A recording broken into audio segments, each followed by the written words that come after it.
Ok, 2009 Hyundai Elantra Touring.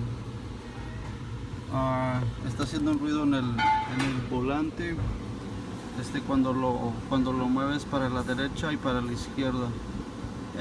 Algunos dicen que pues hay que quitar toda la columna. En honor a la verdad no es necesario. Nomás tienes que quitar los 4 tornillos que sostienen la columna y ya cae. Ni siquiera hay que desconectar ningún cable ni nada por el estilo. Bueno, vamos al punto. La razón es que se le quita la computadora que va acá arriba.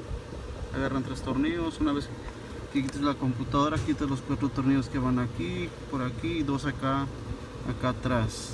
Ok, una vez que quites eso, jalas esto por acá con mucho cuidado porque hay un cable por acá adentro para que no se estire tanto. Lo jalas y lo haces para arriba y ahí está el problema. Ok, ese es el bushing que se come.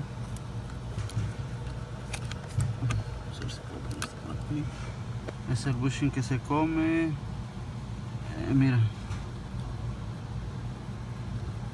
Ok, y una vez que está, limpias bien ahí y a poner la otra parte.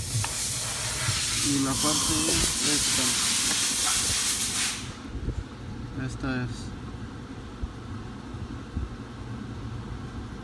No se limpia y se pone por atrás y es todo.